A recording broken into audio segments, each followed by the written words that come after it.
Anyway, meron po akong nabasa sa isang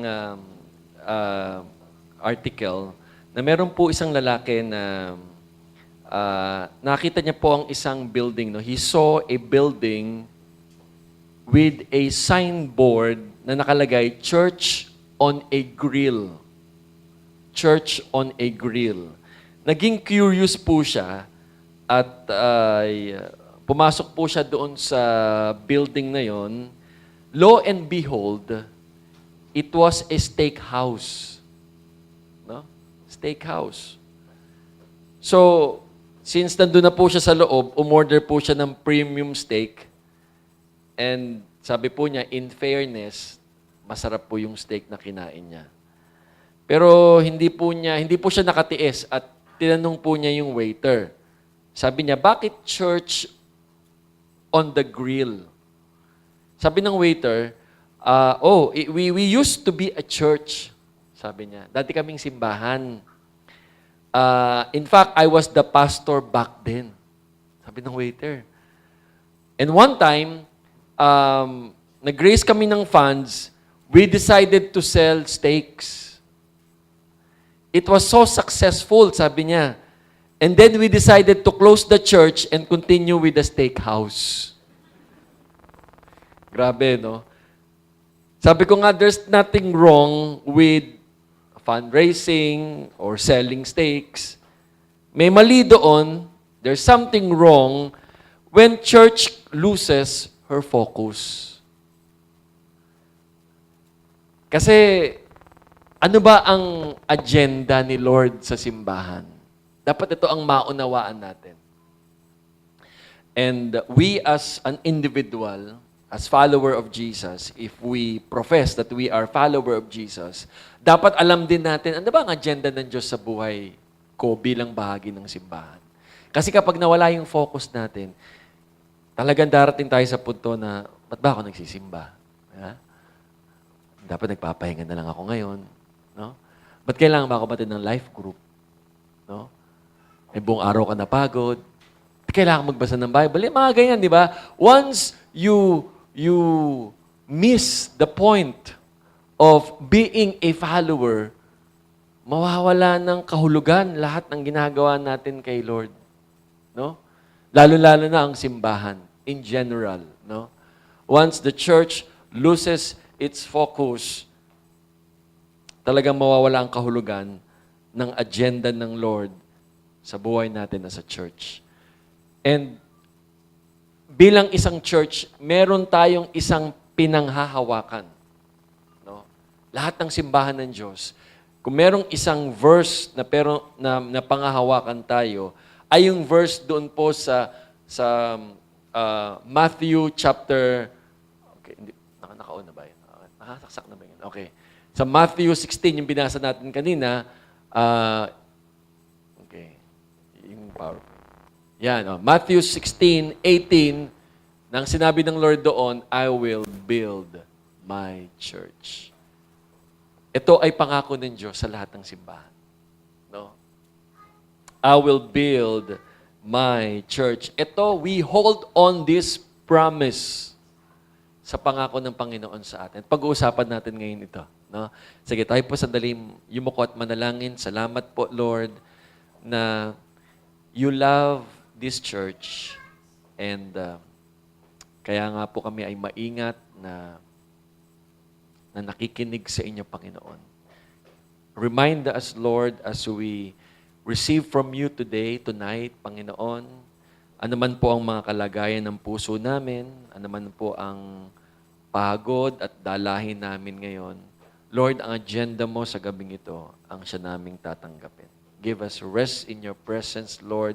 Give us an open heart, O God. We apply, Father, the blood of Jesus to cover all of us today. And even, Lord, the celebration ng anniversary ng IRM Sharjah, God, just be with them, Lord. Your presence will make a big difference in that celebration today, God. Thank you, God. Honor your name, Lord. In Jesus' name. Amen at amen. I will build my church.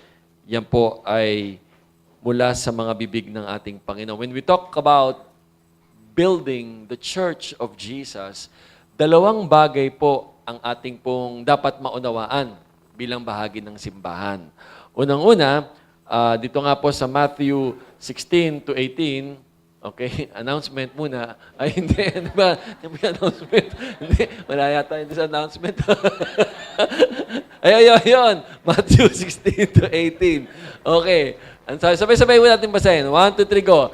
I tell you that you are Peter, and on this rock I will build my church, and the gates of Hades will not overcome it. But let me focus doon po sa sinabi ng Panginoon, I will build my church. Dalawang bagay na we need to understand. Number one, as Jesus promised us to build this church, number one, okay, announcement po muna, bago tayo hindi po, nawawala. Pakiclick mo na lang, okay? Sige. Okay. Number one, we need to understand that Jesus, okay, that Jesus is the owner of the church. Okay? Sabi doon, I will build my church. Okay? Next Okay? I will build my church. Yung word na my church, ibig sabihin, binabanggit ni Lord, sa Kanya ang simbahan. No? I think I mentioned here before na kapag pinag-usapan natin ang church, okay, church is not a building. Okay? Ang simbahan ay hindi gusali. Tama? Church means people. No? Believing people like you. With or without a building, may church. No, that way we must understand that. Okay? Church is you. Church is us. Yung mga taong nag-embrace ng saving grace ni Jesus, yung mga taong nag-embrace ng lordship ni Jesus, sila ang tinatawag na church. Which is kayo yon, tayo yon. So ang church, tao. No? Clear sa atin yun, no? It's not about membership. Dapat magpabaptize ka, naging member ka. No. But church is you. Sabi mo sa katabi mo, church ka pala. So that's a church. It's not a building. It's a people with or without a building. No? And Jesus said, He owned this church. No? Siya ang may-ari ng simbahan. No? In fact, ang sabi niya sa Ephesians chapter 1 verse 4, He chose us in Christ before the foundation of the world. Noon pa man, even before He created earth, even before He created us, He already chosen you to be part of His church, to be part of His body. Kaya, ganun tayo ka-special. Ganun tayo kahalaga. No? Hindi pa tayo sinisilang, alam na ni Lord na magiging bahagi ka ng Kanyang simbahan. That's why He owned this church. Second, He owned this church because He bought us by His own blood. No? In Acts chapter 20, verse 28, we were bought with a price. Ganun tayo kahalaga. Well, what is the price? The blood of Jesus. Kailangan niyang mamatay para muli niya tayong, alam niyo yun, muli niya tayong makapiling. Di ba? Kasi nga, nawala tayo because of our sin. So, He needed to be like us. Kailangan niyang maging katulad nating tao para mamatay siya at in order for us to be saved, at hindi lamang yon, muli niya tayong angkinin. Why? Because He owned us. No? Naalala ko yung kwento nung isang bata na lumikha ng isang magandang bapor. No? Talagang iyon ay pinagpaguran niya for so long. Ginastusan niya yon. Hanggang nung nabuo niya yung bangkang yon, sabi niya nabuo na ito, gusto niyang subukan, At ay sinubukan, nilagay niya doon sa malapit sa kanilang tahanan na may ilog. Nung pinaandar niya, success. Ang ganda, sabi niya, ang ganda. Na lumutang, hindi lumubog, masayang-masaya yung batang yon. Pero sa kasabaang palad, may malakas na alon at tinangay yung kanyang bangka at nawala yung bangka. Agad-agad nawala at naging malungkot yung batang yon. Several weeks, months after, habang siya ay nandoon sa kanilang downtown, doon sa town nila, napansin niya doon sa isang shop, no, na kung saan binibenta yung mga second hand, no, na items, nakita niya naka-display yung magandang bangkang ginawa niya. Sabi niya, akin yun ah. So ginawa niya, pinag-ipunan niya. Pagkatapos niya pag-ipunan, bumalik siya sa tindahan yon, binili niya yon. At nung nakuha niya, sabi niya, I made you and I bought you. Grabe, no? Ginawa kita at binili kita. Ay, yung picture sa atin ni Lord yun eh. God created us and He bought us. Patunay na mahalaga tayo kay Lord. Why? Because He owned us. He owned you. This church is owned by Jesus. It is not owned by Pastor Jojo. Even yung church na pinagpapastoran ko po ngayon, yung Life Harvest Church, it is not owned by Pastor Joy. No? Jesus is the pastor of every church. Amen? Although may ginagamit siya mga tao, He appoints people, leaders, to lead His flock. But He remained the chief shepherd. That's why we call upon Him. No? Siya pa rin. No? Siya pa rin yun. Kaya nga, may reservation ako sa mga ilang ministry, no, lalo na sa Amerika, na ang ministry nila was named after the founder of the church. Ewan ko if you heard this, nung ako ay teenager noon, yung mga napapanood kong mga ministry noon, ewan ko if you remember yung Jimmy Swaggart Ministry. No? It was named after him, the founder. Yung Rex Hamburg, yun, matay na siya, no? Rex Hamburg Ministry. So the ministry was named after the founder. Maging ngayon, sa present time ngayon, may mga ministry na pinangalan sa founder, sa pastor. Hirap naman kung pangalan to, Jojo's Church.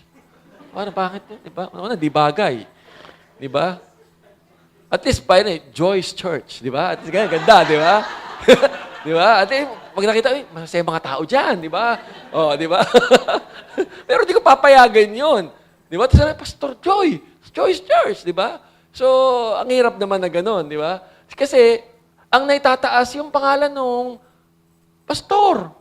Kahit anong sabihin mo, ano man ang dahilan mo, dapat ang maitaas ang pangalan ni Lord. Kasi siya ang pastor dito eh. He owned this church. No? So, of course, may mga legalities na napag-uusapan, lalo na kung nasa Pilipinas tayo, pag-aari ng simbahan. But at the end of the day, si Lord ang head of the church. Siya ang tinatakbuhan natin. He dictates, He guides, He calls the shot. Hindi pwedeng sino man. Kaya nga, nagkakaroon tayo ng mga prayer gathering kasi we call upon Jesus kung ano ang kanyang direksyon. Kaya mahalaga, ang pastor talagang nananalangin kasi siya ay nakikinig sa Diyos. Lord, saan niyo ba dadalhin ng simbahan? Lord, saan niyo ba kami, ano ba ang gagawin namin? Kasi unang-unang accountable sa Panginoon ay yung pastor. He listens to God and whatever things that he hear from God, yun yung ipaparating niya sa tao. At yan yung isa sa mga accountability na ibinigay sa amin ng Panginoon bilang mga pastor niyo po. But here, pinapakita na talagang ang Diyos, ang ating Panginoong Jesus, ay nagsasabing, siya ang may pag-aari ng bawat simbahan. He owns every church. Yung Life Harvest Church and even IRM. He is the pastor of this church. Amen? Amen. Pangalawa, this also reminds us that Jesus Oh, wait. May papakita akong picture sa inyo. No? Halimbawa ito. Yan. Itong simbahang ito po ay kinunan ko. No? Kasi ako po ay nasa Hungary last week. Totoo, walang biro yun. Kasi nga po, yung aking former youth leader ay nakapangasawa ng Hungarian. Nag-meet po sila sa UK. Both of them are based sa UK. So, gusto ng lalaki may church wedding. So, dito po ginanap. So, I was asked, Pastor, gusto po namin sana may church wedding. So, can you officiate? Sabi ko, pag-isipan ko muna kasi medyo busy ako eh. So, hindi po. Siyempre, umuopo ako. First time ko makapunta po sa bansang yan. And then, I officiated the wedding celebration. And ito po yung venue. That church, ni-research ko po. Sabi ko, saan ang venue? Yung church na yan, ni-research ko po yung simbahang yan. And doon sa aking na-research, ang simbahang po yan, tinayo nung 1221. So, 800 years ago na po. No? And dumaan na po yan in several wars, gera. And in fact, originally, nung tinayo po yung simbahang yan po was owned by a particular family. Pero nung dumaan po sa gera, nasira, it was renovated, tapos nung nagkaroon ng invasion ang Turkey, doon po sa country ng Hungary, nagkaroon na naman ng nasira ulit, and it was owned by another family, hanggang nirenovate po ulit, tapos nung 17th century, isang pamilya nangangalang Zichy family, sila na po ang may-ari ng simbahang yan, no? Until nung 1763, nagkaroon ng earthquake, tinamaan po yan, no? 1763. At simula po noon, hindi na po nila ni-reconstruct ang simbahan. Yan na po yung simbahang yon until at present. But what really struck me, nung nandun mga po ako, I met the priest, yung coordinator dito, it was owned by several families. Ano yung simbahan? Pag-aari ng pamilya. No? Siguro kaya na rin naging ganyan, ano? Ngayon, may mga special events na lang po yan. Hindi naman po nagkakaroon ng mga regular masses dyan. Tinanong ko sila. Yung pag mga special occasion, yun. But, going back, sabi ko nga, how come a church owned by somebody, owned by a particular family? That's impossible. No? Hindi pa pwede yun. Kasi as far as we understand, as far as the Bible is concerned, like what we have said and studied tonight, church is owned by Jesus. Amen? Amen. Ito magpapastor tong batang to eh. Ganyan din po ako na maliit eh. Okay, second, not just owned by Jesus, He is also the builder of the church. He is not just the owner, He is also the builder of the church. Sabi niya, I will build my church. It's a promise. This is a promise. Pangako ni Lord ito. Hindi ito pangako ng any political leader. But it's a promise of Jesus. Ibig sabihin, tutuparin niya yan. No? Tutuparin niya yan. Alam nyo, itong context na ito, to Matthew chapter 16, the context here was, yung mga disciples was disheartened. Kasi when they learned about Jesus leaving them, no? Kasi nga pinili nga sila 12, di ba? And then for 3 years they were together. Pero sabi ni Lord, hindi magtatagal, iiwan ko kayo, no? So when they heard about that news, na disheartened talaga sila, nalungkot sila. Sabi, akala ko magkakasama tayo, no? Akala ko ba, Lord, may forever sa'yo? Parang gano'n, no? Pero iiwan mo kami. So they were really disheartened. Yung burden nila, naku, paano kung wala ka na, Lord? Ano mangyayari sa amin? And yan sabi ni Lord, huwag kayong mag-alala. Sabi nga niya, Peter, upon this rock, no, I will build my church. Just to encourage them. And you know what happened, di ba? Alam natin kung ano nangyari. Yes, Jesus was true to His promise as if He was telling them, no, na parang sinasabi niya na I am committed to finish what I started. Parang ganun sinasabi niya, huwag kayong mag-alala, I will not abandon you, I will not leave you. And you know what happened? Di ba alam natin nangyari? 12, nagudas nga yung isa, no? Napalitan. Alam natin yun. No? What happened? Etong 12 ito, they turned the world upside down. No? Of course, Jesus was there with them. The Holy Spirit was with them. No? So ito yung context niyan. No? Kaya nga, even during the time of the disciples, at umabot na sa generation natin, He is still committed. Jesus is committed to build His church. Hindi matatapos. No? Hanggang nandito tayo sa mundo, ang Panginoon is committed to build your life. Amen? Because He is in the business of building lives. Amen? Kaya kung feeling mo ngayon, hindi ka buo, si Lord committed to build you up. No? That's the promise. No? That's the promise. Sabi niya, I will build my church. Itataguyod ko ang simbahan ko. At ang simbahan sino? Kayo. Tayo ang simbahan. Kahit maraming problema. Ang sabi ni Lord, itataguyod ko yan. He is committed to build lives, your life. Sabi nga po, men can build buildings. Men can build organization, but only Jesus can build the church. Ang tanong, paano ba binibuild ni Lord ang simbahan? Paano niya ine-expand ang simbahan? Well, ine-expand niya ito by, of course, He works through His people. And we call this partnership. Kailangan ni Lord ng partnership with us in order to see His church na mag-build up. Kaya nga kailangan niya ng 12. Imagine nyo, kapag sumablay yung 12, wala nang plan B si Lord. Wala na. Ano, babalik siya ulit? Ganon? Hindi eh. Buti nga hindi sumablay si Lord. O yung 12. Kaya nga, it is now in our generation, the baton was passed on to us. Nasa atin na. Huwag tayo sasablay. Pag sumablay, naku, kawawa yung susunod na henerasyon. Di ba? Kaya nga po, He works through His people, and we call this partnership. Until now, Jesus partner with you. No? Isa siya sa trabahong iniwan niya sa atin. In fact, when we talk about expansion, di ba, ito ang gusto natin, ang mga simbahan natin lumago. Ang simbahan natin ay marami pa ang makakilala kay Lord. Pero kailangan nating we need to work with God, no?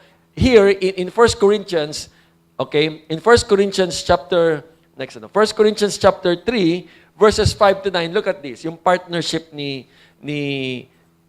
Lord dito sa mga disciples, no? After all, who is Apollos? Who is Paul? We are only God's servants through whom you believe the good news. Okay? Sabi kami ay mga lingkod lamang ng Diyos, no? Para paniwalaan nyo ang mabuting balita. Each of us did the work of the Lord gave us. Ginampanan lang namin ang tungkulin namin na binigay ni Lord. I planted the seed in your heart. Apollos watered it, but it was God who made it grow. Okay? It's not important who does the planting or who does the watering. What's important is that God makes the seed grow. The one who plants and the one who waters work together with the same purpose, and both will be rewarded for their own work. For we are both God's workers, and you are God's fields, or God's field, and you are God's building. Sino nagpapagrow? Nagpapalago? Si Lord. Kasangkapan lang tayo. Ito kasi dito, nagka-problema yung simbahan sa Corinth eh. May mga loyalty, ang loyalty kay Apollos, dito kami kay Apollos. Siya yung gusto naming pastor. Hindi, dito kami kay Paul. No? Simula pa lang. Kaya hati-hati ang simbahan noon. Sabi ni Paul, sandali.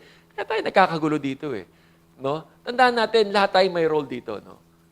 Sabi niya, kung merong nagtanim, no, merong ibang magdidilig. Ibig sabihin, yung iba, na-sharean ng gospel, iba nag-follow up. Okay? Nakuha niyo yun? Iba sa atin dito, nung nasa Pilipinas kayo, nataniman kayo ng salita ng Diyos. Pero yun lang, no? Ano lang kayo, yung pa-attend-attend, di ba ganon? Hindi nyo akalain pagdating sa Dubai, dito kayo nag-grow. Di ba? Lalo na yung mga nag-encounter. Nung nakita nyo, sabi nyo, ba't dito pa ako nag-grow? Ibig sabihin, yung church na ito ang ginamit ni Lord para diligan yan. Pero si Lord pa rin ang nagpalago sa'yo. Nakuha niyo yun? So si Lord ang nagpapalago. Okay? Kaya nga sa atin, iba-iba ang journey natin kay Lord. Iba sa atin, lumaki simbahan, pero hindi ka nag-grow doon. Iba sa atin, pero may mga ginamit si Lord na kasangkapan. Pero at the end of the day, si Lord ang nagpalago sa'yo. Amen? Kaya mga kapatid, ganito yan. Tayo, we minister to people. May mga times talagang nag-iimbita tayo, di ba? Kasi inaakay natin sila kay Lord, aakay tayo ng kaluluwa. Minsan, di ba, sino sa atin natanggihan na? O, di ba? Minsan sakit, di ba? Yung iba yung nasabihan na ng napakaraming excuses. No, ito naman, excuse ko naman to. Wala ako. Ito, may sakit ako. Naglalaba ako. Yung mga ganun, di ba? Yung walang katapusang excuses. Yung lahat na lang ng imbitasyon mo, lahat na lang may dahilan.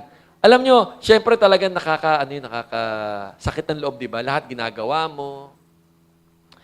Yung mga LG leaders natin, yung talaga yung pagtsatsaga nila sa inyo, na dumalo kayo ng life group gathering. Kasi, alam niyo yung mga life group leaders ninyo, pinadala ni Lord yan sa buhay ninyo para makita ninyo ang kagandahang loob ng Diyos sa buhay nyo through your life group leader. Yung life group leaders ninyo, yan ay walang bayad yan. No, si Pastor Jojo, hindi ho sinisweldohan ho yan. Yan ay nagmamahal lamang kay Lord. At kaya naniniwala ko, ginagamit ng Lord yan para sila ay tulungan kayo na minsan sila naging ganyan din, na may tumulong lang kaya sila po ay inabot nila yung ganong level ng kanilang buhay spiritual. At gusto nila mangyari rin sa inyo. No? So, wag niyo silang talikuran. No? Kahit minsan nakakainis, ang kulit, di ba? Ang kulit, di ba? Minsan ganun ho yan. Ganun ho talaga yon. No? Kasi nga po, alam nila yung magandang gagawin ng Diyos sa buhay ninyo. Kaya ganun ho yung mga, okay ba mga live group nila? Hindi, totoo po, walang biro po yan, walang biro. Because I myself was encouraged by a life group leader. Ganun din po ako, nagtatago, daming dahilan, di ba? Hanggang kumilos ang Diyos sa puso ko. Di ba? So, ang point natin dito, si Lord ang builder. Siya ang builder. No? Kasangkapan lang po lahat tayo. So, if so happy na talagang we feel so down na hindi ko naimbita, di ba? Na you were rejected. Okay, mag-alala. Kasi you are planting seed in the heart of a person. Anything that you do for God, it will not return void. Hindi sayang yun. May ginawa ka sa kingdom ni God. Siguro hindi pa panahon ngayon. Partnership ito. Si Lord ang magpapalago. Si Lord ang kikilos. You just keep on praying. No? Kay iba dito ngayon, talagang ngayon nakakadalo ka na, 'di ba? Next yan, life group na yan, 'di ba? Naku, sayo mo pala next group. Totoo 'yan kasi kikilos si Lord sa iyo. Huwag mo pakawalan yan, marami kang mamimiss. But the moment na nakita mo, sabi mo, buti na lang, makulit yung life group leader ko. Ganon. 'Di ba? Ganon 'yon. Kasi kung hindi siya naging makulit, maaring nag-give up na siya sa iyo. Imagine mo, may taong hindi gumigive up sa'yo. Lahat ng tao, gumive up na. Itong life group leader, nandiyan pa. Di ba? Yun yung matindi doon, di ba? Lahat na lang ng pagtsatsaga sa padalangin, iniiyak ka niyan. Di ba? Para makita mo lamang na ang Diyos may magandang plano sa'yo. Yun po yun. No? Yun naman talagang intention natin. No? God has a wonderful plan to all of us, sa buhay natin. And hindi man natin makita yung may gagamitin siyang kasangkapan. It's either your pastor or your life group leader.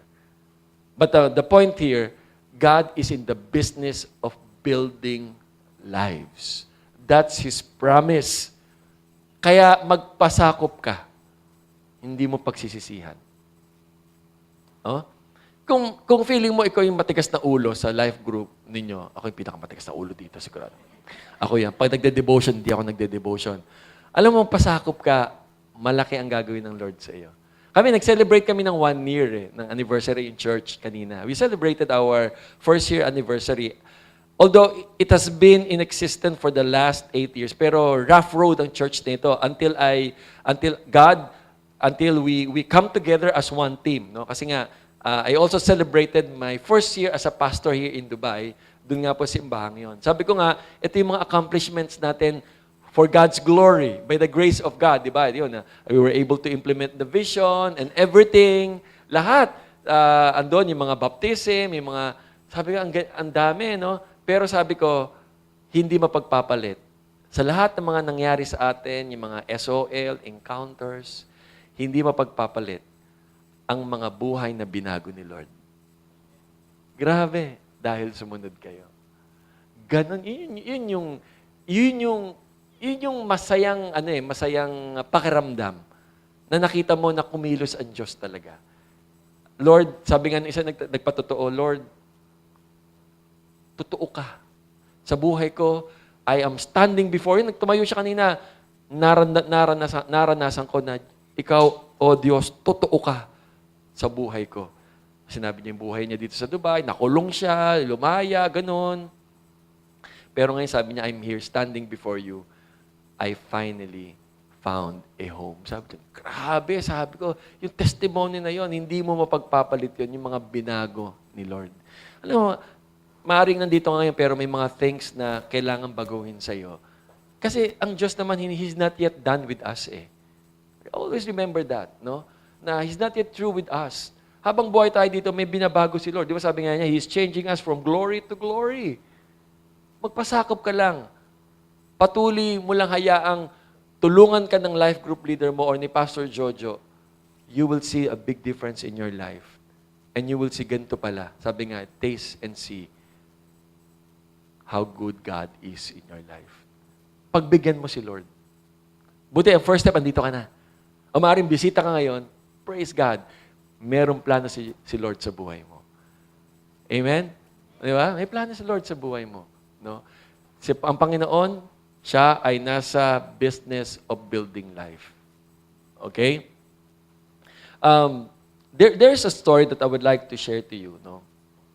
A story about a doctor, a missionary doctor. Sige, sis. Ang pangalan niya si Dr. William Leslie. Pakita natin yung picture niya. No? Siya ay isang medical missionary. Nagpunta siya doon sa remote area sa Democratic Republic of Congo noong 1912. Nagpastor siya doon, nag-missionary siya doon as a doctor. It's a remote town or barrio in Congo. 17 years after, umuwi siya sa USA na very discouraged doctor and missionary. Kasi nga, he felt hindi siya nagkaroon ng impact sa community. 17 years after. So, ganun yung feeling niya. Na parang walang nangyari for the last 17 years. 9 years after, namatay po siya. That was 1912, nung bumalik siya sa Amerika. Nung last 2010, meron pong mga missionary or a group of church workers sa panguna po ni Eric Ramsey, kasama po niya yung mga World Ministries Organization. They went to this place. Punta sila dyan. So, ilang years na yun, no? Almost 100 years. So, it's a remote place na kailangan nilang mag-aeroplano, mag-hike, magbangka, just to reach this place. And then, to their surprise, na-discover nila, in all 8 villages na pinuntahan nila, every village has a church. In fact, next page, next natin, they found out that there is a church na merong 1,000 seating capacity. So, sabi niya, it's a remote place. Bakit nagkaroon ng mga believers dito? And as they went back to US, siyempre nagtanong sila, anong history ng church? Ilang years, almost 100 years. Meron na nagsabing matanda na elder, sabi niya, a certain American Baptist, a doctor, came here. Hindi na ma-remember yung name. So pagbalik ng team na ito sa Amerika, ni-research nila ito. And they found out, Dr. Leslie, an American Baptist, went to this place almost 100 years ago, na ang kanyang layunin is to spread Christianity. Sabi nga dito, next page, sabi nga doon, the goal of Dr. Leslie was to spread Christianity. He felt like he was there for 17 years and he never really made a big impact, but the legacy he left is huge. Grabe, no? Minsan ganun tayo, di ba? Kaya sabi ko nga, ang feeling natin, walang nangyayari sa life group. Walang nangyayari sa church. Pero at the end of the day, hindi naman tayo ang real builder. Si Lord ang builder. Imagine nyo, di ba, yung discourage ka na, uuwi. Ayoko na, Lord. Ang titigas ng ulo. Hindi nga. Na-survive ko ngayon sa opisina. Itong mga taong ito. Mga ganyan, di ba? Hirap na hirap. Pero, encourage ko yung mga life group leader. Si Lord ang builder ng buhay. May mga hangganang katigasan ng mga ulo niya. Joke na. Lahat po yan. Panalangin lang po natin. At the end, makikita natin, God will raise up people. Hindi masasayang ang hard work ninyo. Keep on praying. Keep on reaching out to people. You are planting seed in the hearts of people. And as you pray, as we pray, the Lord will water that seed. Because God is in the business of building lives.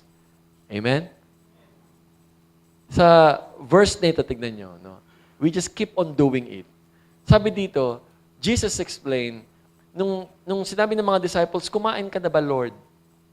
No, sabi ni Lord, my nourishment comes from doing the will of God who sent me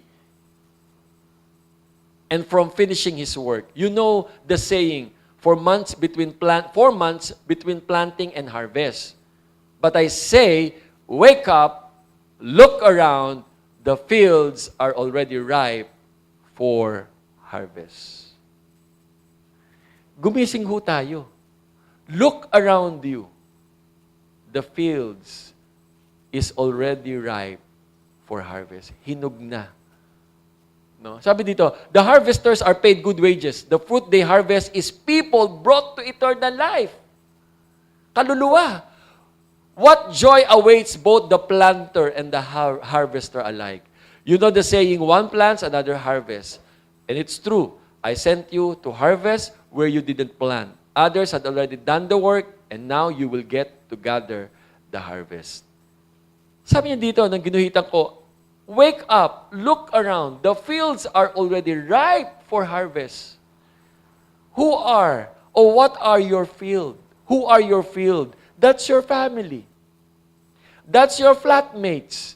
That's your friends. That's your fellow workers. Ito yung field ninyo. Hinog na. Pitasin nyo na lang. Kailangan lang nating makita. At ang Diyos, He will continue to build you up. He will continue to build the church. And that's my challenge to you, mga kapatid. As you go out this coming week, ito ang agenda ni Lord sa bawat simbahan. Sabi niya, I will build my church. Nung pauwi na po ako sa Dubai from Hungary, no? Nagpunta ako doon para tikman yung Hungarian sausage. In fairness, ang sarap po talaga, ang sarap. And then, nagpunta ako doon pala ang airport niya sa Maktoum. Nandun pala yung airport. Kasi nandun yung direct flight, no? So, nung waiting na ako for boarding, yung mga kasama ko sa aeroplano, napansin ko ito, lahat puti. Ako lang yung Asian. Alam mo yun, yung puti lahat. Ibig sabihin, mga galing dito yun, no? Kaya pag sakay namin sa aeroplano, feeling ko, ako yung pinag-uusapan nila. Gano'n, ako yung turista. Di ba tayo, di ba mga Pilipino, pag may puti, di ba? May puti, di ba? Pag titinginan, ako yun ang feeling ko, honestly, di ba? Yung pagdadaan ka, parang gano'n, di ba? Gano'n ang feeling, harang. Doon ko naramdaman na foreigner ako. Di ba? Or foreignoy. Di ba? Parang gano'n. Hindi ko alam kasi naka-jacket ako nun no? Kasi tignan ko sa malamig pala sa ngayon. Hungary, malamig. Sila, mga naka-t-shirt, dahil mainit ako, nag-jacket na ako noon. Pinoy na Pinoy Di ba? Pero pagbaba namin sa aeroplano, pagdating namin sa bansa nila, ang lamig. O, di ba? Kaya, sabi ko, tingin nyo, di ba? Jacket kayo ngayon, di ba? So, kaya feeling ko gano'n. Kaya nung pagpasok namin sa immigration, no, yung pipila na kami, sila, doon sa resident sila, di ba? Ako dito, visitor. O, di ba? Ako lang walang pila, sila nakapila doon. Foreigner, di ba? Ganun pala yung feeling, no? Talaga, honestly. Ganun yung feeling, no? Nung pabalik, ganun pa rin po ang feeling ko. Sila, papunta na akong Dubai, di ba? Sila, mga turista dito. Ako, residence ako dito Residence. Di ba? So sila, puti lahat. So ako ulit yun. Sabi ko, ganito na naman, Lord. Na yung parang sa gusto mong, sabi ko, hirap sila sa English. Na hindi makapag-communicate. Ang hirap, di ba? Tatanong sila sa akin. Ako, hirap na nga ako sa English. Ano ba yung So, grabe, no? Yung palapit na ng Dubai, di ba? Sabi ng na we're about to land, gano'n. Yung mga gari nakatingin lahat sa bintana, no? Picture pa Talaga nagtitingin, sabi ko, grabe ito mga tao. Mga tao. Ayun na nakarating dito, sabi ko. Kaya tapos, paglapag, di ba, nagland, palakpakan! Kung totoo po, palakpakan. Sabi ko, palakpakan itong mga tao. Tuwan-tuwa sila. At di ba tayo, di ba, paglapag na gano'n, di ba yung, hintayin mo no? Hintayin mo, nagtayo ka na kaagad. Di ba, excited talaga sila no? Tapos, siyempre, pagdating sa immigration, siyempre, yan yung mga tourists, at nandito yung mga residents. Wala ako siyempre ulit, di ba? So, ganun feeling. Grabe ko, Lord, ganun pala yung feeling, no? Yung parang naiiba ka sa kanila, no? Finally, Lord, naramdaman mo. Kasi parang lagi na lang kung puti ang kulay nila, parang sila lagi yung akala. Pero ngayon, naiiba ka ngayon. Ano man yung pinag-usapan nila tungkol sa akin, pero basta feeling ko, I was really special during that time, no? I was unique, and sabi ko, nagre-reflect ako, I was telling my wife, sabi ko ganito pa, ito yung feeling natin, yung sa mata ng Diyos, we are really unique in the sight of God. We are special. We are valued by God. Favored by God. Ganon. No?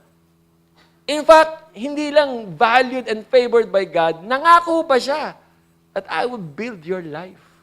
Kaya, i-appreciate niyo yung Lord. You are special. God has something for you. If you feel abandoned, if you feel na para bang, Lord, pinabayaan mo na ako. No. Si Lord, lagi kanyang binabantayan. In the eyes of God, He always look after you. May mga pagsubok lang, natural lang, normal lang yan. But at the end, makikita mo na, God, thank you kasi dinaanan ko ito. Kasi you are committed to build my life. No? Ganun din, minsan ang feeling natin sa ibang tao, parang may language barrier tayo. Hindi natin maibahagi si Lord. No? Sa ka-flatmate mo, sa kaibigan mo, wala. Parang feeling, parang may language barrier, hindi mo ma-share si Jesus.